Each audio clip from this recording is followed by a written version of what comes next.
Afternoon class. आज हम पढ़ेंगे मैकेनिज्म ऑफ एक्शन। किसका?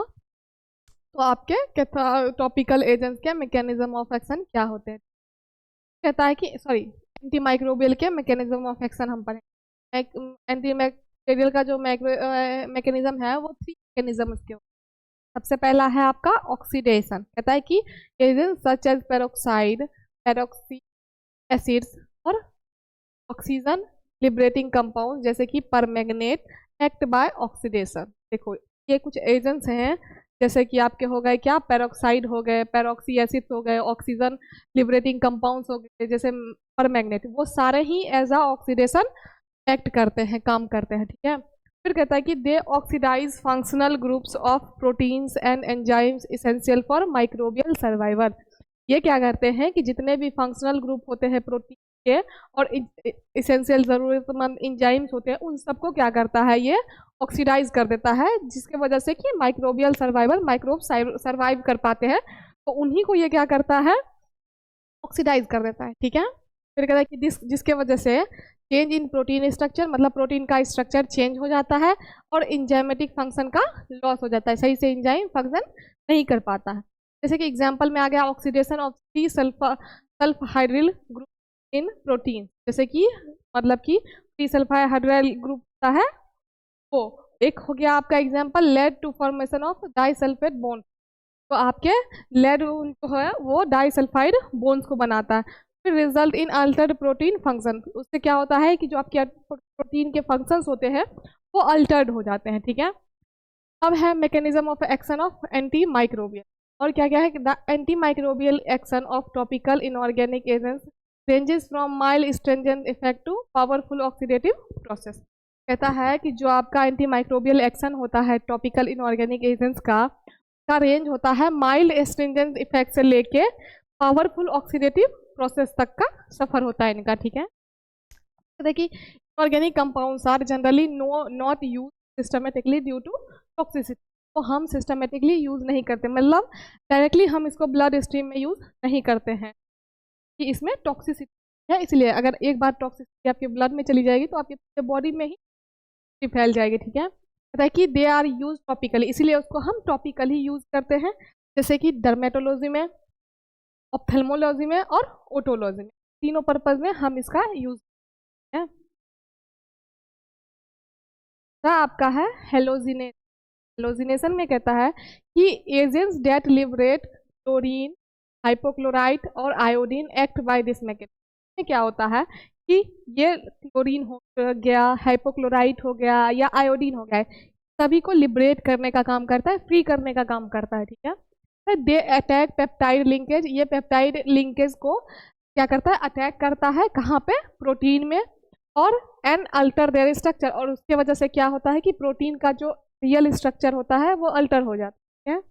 अब इसका मैकेनिज्म क्या है, तो इसका मैकेनिज्म है आपका कि most enzymes are protein in nature, मतलब कि बहुत सारे एंजाइम्स होते हैं जिनका नेचर कैसे होता है, प्रोटीन के तरह। कहता है आपका कि protein consist of amino acid linked by peptide bond, मतलब कि प्रोटीन जो अमीनो एसिड से बने हुए होते हैं वो पेप्टाइड बॉन्ड के साथ अटैच होते हैं, जैसे कि आपका ये एग्जांपल हो गया। फिर कहते हैं कि हाइपोक्लोराइड जो हो गया वो क्लोरीनेटेड पेप्टाइड लिंकेज, ये होते हैं आपके क्लोरीनेटेड पेप्टाइड लिंकेज। इसमें क्या होता है कि क्लोरीन के साथ आपके पेप्टाइड बॉन्ड अटैच होते हैं, लिंक होते हैं। फिर कहते हैं कि क्लोरीनेशन अल्टर्स हाइड्रोजन बॉन्डिंग, अब क्या कर देगा, क्लोरीनेशन की वजह से जो हाइड्रोजन बॉन्ड होगा वो अल्टर हो जाएगा। इसके बाद क्या होगा कि protein structure is distorted, enzyme function lost. क्या होगा कि आपका जो प्रोटीन का मेन स्ट्रक्चर है वो क्या होगा, चेंज हो जाएगा, प्लस में एंजाइम का जो फंक्शन है वो लॉस हो जाएगा, मतलब एंजाइम सही तरीके से फंक्शन नहीं कर पाएगा।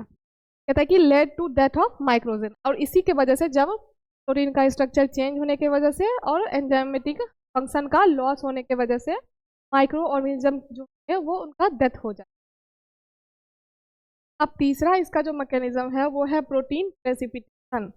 में कहता है आपको कि many metal ions bind to and cause, देखो बहुत सारे ऐसे मेटल आयंस होते हैं प्रोटीन के साथ बाइंड होते हैं। ठीक है। इसकी वजह से आपको प्रोटीन बाइंडिंग होता है या फिर प्रोटीन प्रेसिपिटेशन होता है।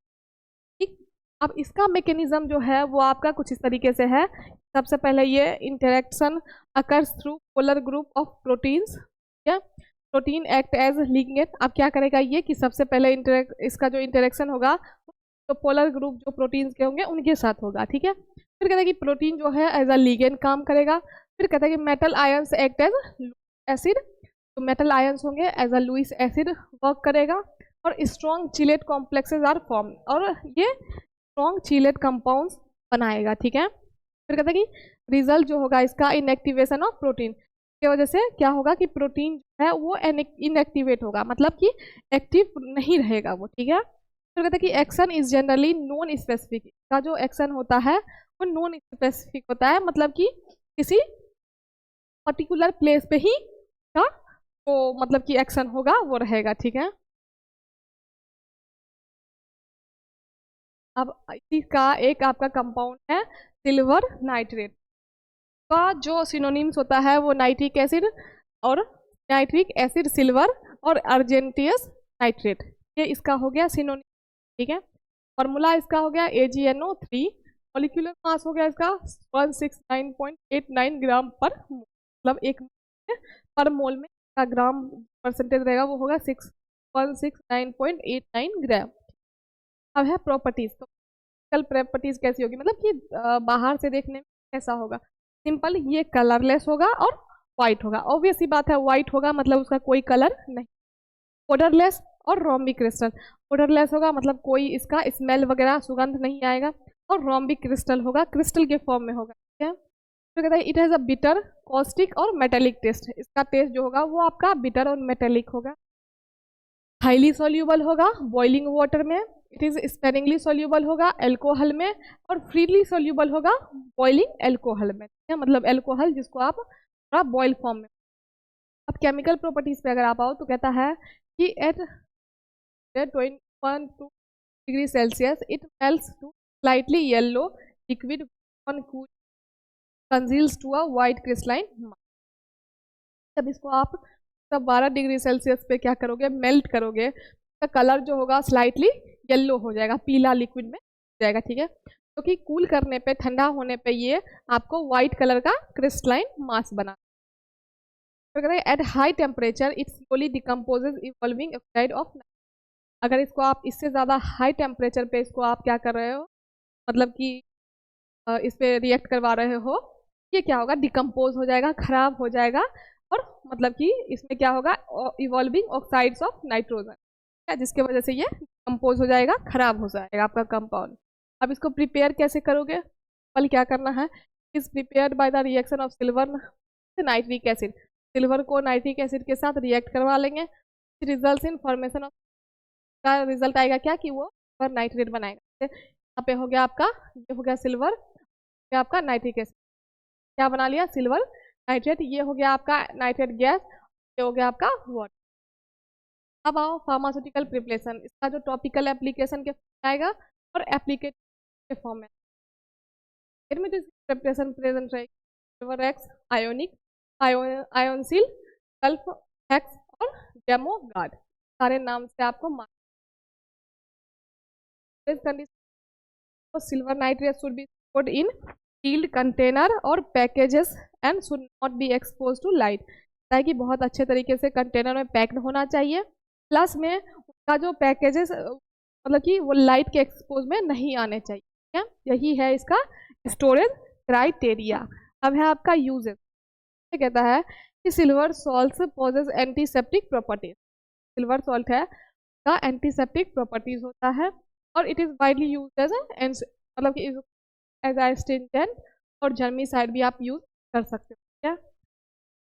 आज के लेक्चर में हम करेंगे, अगले लेक्चर में हम क्लोरहेक्सिडिन के बारे में पढ़ेंगे, क्या।